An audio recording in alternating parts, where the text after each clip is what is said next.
Hello, welcome to another interesting episode of the program Sports Preview on Buwa Community Voice. Yes, the program that is poised at giving you all the insights, predictions, analysis, and what to know about the fixtures coming through this weekend with special attraction to the Premier League. It is probably sponsored by our friends at MaxBet. Yes, MaxBet is a site that offers you an interesting betting options. It's www.maxbet.ng. OG of Yadodobulo is my name. I won't be doing this alone. We are very much complete. When I say we, I've got gentlemen and a lady that will be aiding with this super analysis. Sitting by my immediate right is the man. Yo, my brother. And of course, the man C.I. Zoro. With the one and only Chiwendu. Chiwendu, good to have you. Guys, don't feel bad. It's good to have all of you. It's best to have you. Chiwendu. All the same, on the program today, we're looking at the fixtures. Chelsea with two winless games after the Premier League and the Champions League. They'll be playing host to David Moyes' Everton as Liverpool tackled Brighton after that very slim 1-0 win that they got against Inter Milan. And also, it must be mentioned that Mohamed Salah was left at home, not even on the bench. Body up against Fulham as Arsenal host Wolverhampton Wanderers with a slim claim now at the top of the Premier League. Crystal Palace host Manchester City at the Selhurst Park. Between Nottingham Forest, 3-3 will battle Spurs. Sunderland at the Stadium of Light will take on Newcastle United. West Ham against Aston Villa as it will be Brentford who will take on Leeds United. Interesting fixtures, like we always say in the Premier League. It can't get any easier for any of the side with the games coming thick. The players are beginning to feel the pressure, especially with the African players getting ready to go to the African Cup of Nations. 15 games so far, just 2 points separating Arsenal and Manchester City. And I think we'll talk about that when we get to Arsenal, where I want to find out from Bonfrey if it feels like it's the Arsenal season, like it's been changing all the way along this season. But first off, Chelsea host Everton after a very, very inconsistent past 2 weeks for Enzo Maresca and the boys. It's the same thing with Everton, with the Moyes side. They are not being consistent too. So I would say that Enzo Maresca should not take it away from him. Let's give him his credit because he really deserves it. He came into Chelsea when they were struggling. So I see that they have been productive all this while. I mean, they have been in a new phase, and Enzo Maresca is doing his job to get this young lads into becoming champions. And he has been trying his best. So I think his experimentation, where players' rotation is not so bad. It's not working for some instances because these players have not really gelled together. But I believe that with time, consistency, they will begin to get what Enzo Maresca wants to bring to the table. So the both teams are in the same kind of category, but I think I'll still give it to Chelsea because they have the upper hand. For me, I think I get you wrong in that. I'll prove you wrong there because Chelsea in their last 4 games, Chelsea has nothing. Yeah, it's their favorite fixture. Yes, their favorite fixture. But last season and the season before they managed to get a 1-goal win at the Stamford Bridge against this Everton and went to Everton's stadium and got 0-0. That's last season. So I don't think that this thing will play out here because considering the fact that the morale of the players, the one thing about players is that when they play games and lose, like they draw today, lost the next one, draw another one and lost the next one. One on the other side for Everton has managed in their last 4. Everton has managed to win 3. They managed to win 3 in their last 4. For Chelsea, they managed to just get 1 draw in their last 2 draws in their last 4.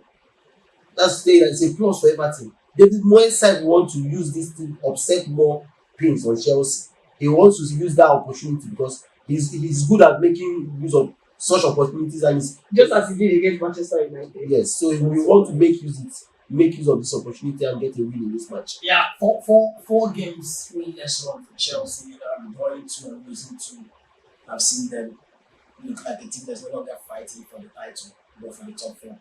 Everton also are looking like a side that want to be in Europe next season under Moyes. What are we to expect from this match? Realistically speaking, Chelsea is not in form at the moment. You know, Chelsea dropped their form, especially after the Barcelona match. You know, and I think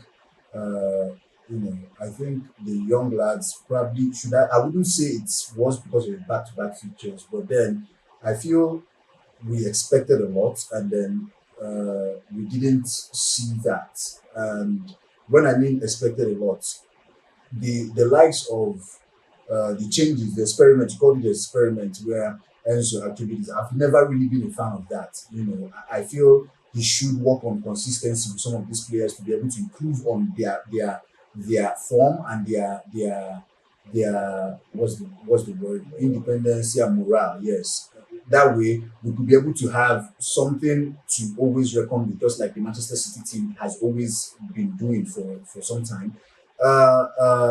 Now, having talked about the form, I think Chelsea equally has a record of winning Everton, especially on Chelsea's home ground. So if Chelsea has met Everton about 30 times, Chelsea has won 17 and drawn 13. And I think that is a plus for Chelsea. That is if we should look at what the histories look like. But then it's an Enzo Maresca and David Moyes competition right now. And just like he would say, David Moyes would want to take an advantage of what is happening to Enzo. But I think Chelsea at some of these particular occasions tend to prove a lot of persons wrong, because Chelsea went into the Barcelona game not really being in form, you know, and then they surprised a lot of persons only for them to go back to where they even worse than where they started, you know. But then let's just see what will happen. I'm trying to keep my fingers crossed at this particular junction as regards what could play out, you know, at the Stamford Bridge when it has to be Chelsea and Everton. Yeah, very well. Chelsea, not in the best form, but I know that they would be taking in the direction of resurrecting things for themselves, because it's either now or never. Liverpool is another side and a huge point of concern under and slot. Been a lot of dilly-dallying here and there for them. Liverpool will continue to look for answers to their faltering Premier League form. You know, the season is not going well, and they're taking on Brighton, who are in the mix for the European sports. In fact, Brighton are beginning to see we can play in one of the European sports, and what can it be if not trying to get a point at Anfield? Anfield used to be a formidable place for Liverpool to play games, but not the same lately. What are we expecting? A hard fought 1-0 win away to Inter Milan in the midweek provided some much needed ginger, you know, for Liverpool and the slot also. He left out Mohamed Salah out of the squad after his explosive interview last week, and that came in the wake of a 3-3 Premier League draw against Leeds United, leaving the Reds with just 23 points, combined with the 24 goals conceded. First off, there's problem in that dressing room. Salah is talking, and the slot took action. Salah was left at home. We are yet to see if he's going to be there in that game against Brighton. Maybe I was saying this morning during the radio show that maybe his AFCON just started, and Egypt were talking about getting him early. Just maybe he can just start going, and after the AFCON, look for a way out. I don't think he might be staying. But before we talk about Salah and all of that, what are your thoughts Liverpool playing host to Brighton and AFCON? I think for me, and the slot have really lost it, because the most important thing as a coach, because I would not really call and slot a manager, because from the things that I'm saying that he's just the head coach. The managers, their people, their boards in charge that are running the affairs of the club, while he's just the head coach of the team. Because as one of your qualities of being a manager of a team, you must be able to have the maximum support of your players. You must be able to carry everybody along. And then if you now single out one person as the problem, then I see no reason, because now that Mo Salah have not been playing, and been winning aside from West Ham. have you been winning Inter Milan? Really? Are we going to rate that game and say and the slot did something in that game?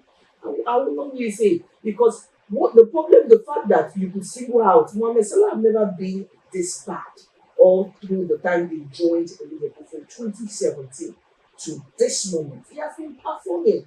And then if a player is losing form, it's your job to bring that player and say, what's happening? What can we do to help you get better? For a manager to actually single out a player as the issue, then something is wrong. It's the manager that is at fault here. You shouldn't do that. And most importantly, a player that has given its all to the club. Highest goal scorer from when he joined, he has helped the team get different trophies. Of course, the both of them need themselves, but Salah has been consistent. You should look at that aspect and bring that player close. What is it could be mental issue, it could be family related, it could be anything. Something is wrong with Mo Salah because this is not the Mo Salah we used to know. So for you to now single out one person as the scapegoat, then there's something wrong. And we all know Mo Salah is not the type of person that will keep quiet. When doing his contract extension, he had to come out and be talking about, I think it's my last day, giving the club an hint of what he wants. Eventually, they give him a contract, he kept quiet. So you will not box a player of that standard of Mo Salah and say, okay, he's the problem. You should bring him close, find out what the problem is. And then for a manager to single, I feel totally he lost it. You can bench a player and the player will still be happy. But the most important thing is that you people have had that conversation. You people have spoken together. You've now known where the problem is. We're trying to fix the problem, not you making me look like I am the problem. That is the way I saw what Anislot did to Mo Salah. So under Anislot, for me, I lost trust the way he handled this Mo Salah situation. Of course, I will always bring in the part of discipline. A coach must be in charge of a team, must prove his point that I am the manager and there's nothing you can do about it. I am the one in charge here, not you in charge of me. But the way he's handling the situation has shown me that he's not getting it right. You don't do make a player feel the way he is. A reputable player like Mo Salah, make him feel that way. When something is wrong, you can bring him close, talk to him, and then eventually we begin to see his best form. But for now, I think I've lost trust for Liverpool. I mean, winning against Inter Milan is not something that I look at it. I didn't even rate their performance. I've lost trust for Anislot. So I think I'll give it to Brighton. Okay, talking about all of that Mohamed Salah situation. A lot of persons are saying it could be the Diogo Jota's death situation. They said they were quite close. And you know how all of this. You just get into that dressing room every day and you remember that Jota should have been here. And all of those emotional touch-up, but I feel like he's a senior player who needs to put all of that behind him and start working. Liverpool are 2 goals short of conceding 50 Premier League goals in a calendar year for the 3rd time ever in their history. And I feel like there's no way they're not conceding 2 goals before the year ends, and that puts them in that position where it's looking like it will be their worst season in recent time if they don't do anything about it. Let's hear your opinion about this. I think for me, I support what she just said, considering the fact that Anislot came into Liverpool when Liverpool was rosy last season. Salah gave him that he won that league last season was Salah. It was Salah that gave him that league.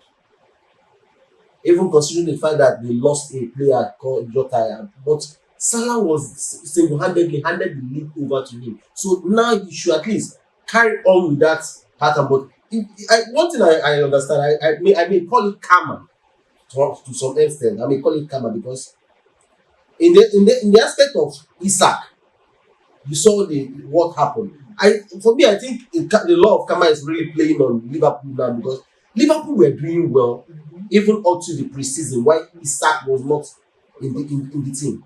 But what immediately he came in, I started seeing a different Liverpool again. They started playing a different. No, it's not. What has he been able to? See, He said he's trying to blend them. That's Slot. Slot. You know, Slot may not be a fantastic coach because if you check last season, he was on a quadruple. But Before, Along the line. along the line, just if it was not that a team was not consistent, and Arsenal side that was not consistent, he would have lost. He would have lost. He would have lost the Premier League also. It looks like it will happen again. Let's say before we go talk about Arsenal. No, I don't. Because Arsenal, You just. and that game against Wolves is not looking like a game that Arsenal would win. But first off, let's talk. Okay, so I think Slots personally from day one is clueless. You know, he came into this season clueless. When he started with trying to do a professional treatment for some players, including the said Isak, showed me that this guy is just like you said, won that league on basis of luck and less competition from the likes of Man City. I don't even want to talk about Arsenal because Arsenal has always, Don't. but then Even even the season before, they were second. even the season before that. So Thank you so much for being there. Now you know what we do. Top-notch analysis just for you. I can't thank you enough. My man, for being a part of this one. It's an amazing time doing this with you, Chimando. And to you, the same was very much behind the camera. I say thank you. And from all of us at Buwa commenting for us, we thank you and urge you to make sure that you like, subscribe, and share. Continue to what we do here. I'll see you next one.